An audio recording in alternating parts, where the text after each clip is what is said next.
یہ دن تھا 4 دسمبر 1970 کا، جب پائلٹ بروس جرنون نے اپنے باپ اور ایک بزنس پارٹنر کے ساتھ اینڈروس آئلینڈ سے میامی کی طرف اڑان بھری۔ اس سفر کے دوران انہوں نے برمودا ٹرائینگل سے گزرنا تھا۔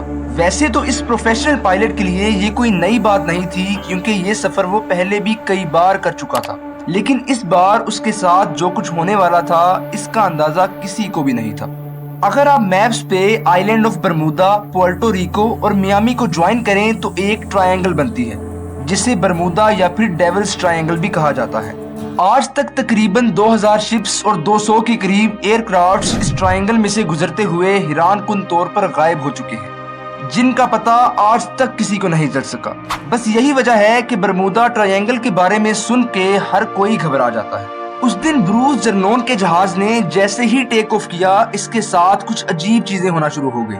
تقریباً 1000 فیٹ کی ہائٹ پر اس کے سامنے ایک کالا بادل آیا جو سائز میں بہت تیزی سے بڑا ہو رہا تھا۔ اب ظاہر ہے پائلٹ کے پاس اس میں سے گزرنے کے علاوہ کوئی اور آپشن نہیں تھا، تو اس نے وہی کیا اور کچھ ہی دیر بعد اس کا جہاز ان گھنے بادلوں میں سے نکل گیا۔ اب تقریباً 11500 فیٹ کی اونچائی پر ایک بار پھر ایسا ہی کوئی بادل اس کے سامنے آیا، لیکن اس بار اس کا سائز بہت بڑا تھا۔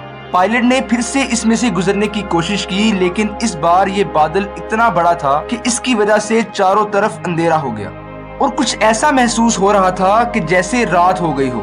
پلین کو ان گھنے بادلوں میں سے گزرتے ہوئے تقریباً 15 منٹ ہو چکے تھے کہ اچانک اس کے نیویگیشن سسٹم نے کام کرنا چھوڑ دیا اور جہاز کی تمام الیکٹرونک اپلائنسز خود بخود بند ہونے لگی۔ اب کچھ ایسا لگنے لگا تھا کہ پائلٹ کے علاوہ اس جہاز کو کوئی اور چلا رہا ہے۔ پائلٹ نے جہاز کو سنبھالنے کی بہت کوششیں کی، مگر وہ ناکام رہا۔ کچھ سیکنڈز بعد پائلٹ بروس کو اچانک سے روشنی نظر آئی اور آخر کار یہ جہاز ان بادلوں میں سے نکلنے میں کامیاب ہو گیا۔ سب بادل اچانک سے غائب ہو گئے اور اب یہ جہاز پورے طریقے سے پائلٹ کے کنٹرول میں آ گیا۔ بروس نے اب اپنا ریڈیو نکالا اور فوراً کنٹرول ٹاور سے کانٹیکٹ کر کے اپنی لوکیشن پوچھی، لیکن ڈسپیچر نے جب ریڈار پہ دیکھا تو اسے بروس کا جہاز کہیں نظر نہ آیا۔ اس نے مزید تفصیل دیکھی تو پتا چلا کہ یہ جہاز تو میامی ایئر سپیس میں انٹر ہو چکا ہے۔ یہ خبر سن کے بروس تو جیسے صدمے میں آ گیا، کیونکہ ایسا ہونا تو پریکٹیکلی امپوسیبل ہے۔ وہ پہلے بھی کئی بار یہ سفر کر چکا تھا جس میں اسے 90 منٹس لگتے تھے، لیکن اس بار صرف 47 منٹس میں یہ اپنی منزل پر پہنچ گیا۔ اس سے پہلے تو لگا کہ کنٹرول ٹاور پر کسی سے کوئی غلطی ہوئی ہے، لیکن کچھ ہی سیکنڈز بعد اسے اپنے سامنے میامی انٹرنیشنل ایئرپورٹ نظر آیا، جہاں اس نے سیفلی لینڈ کیا۔ لینڈنگ کے بعد جب پائلٹ نے فیول چیک کیا تو دیکھا کہ اس سفر کے لیے جتنا فیول استعمال ہونا چاہیے تھا اس سے کافی کم ہوا۔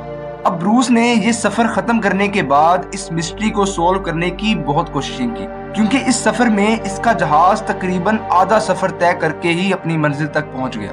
اس بارے میں بروس نے بہت سے پروفیسرز اور سائنٹسٹ سے بات کی، لیکن کوئی بھی اس کا صحیح جواب نہیں دے سکا، اور اس طرح سے یہ مسٹری آج بھی انسولوڈ ہے۔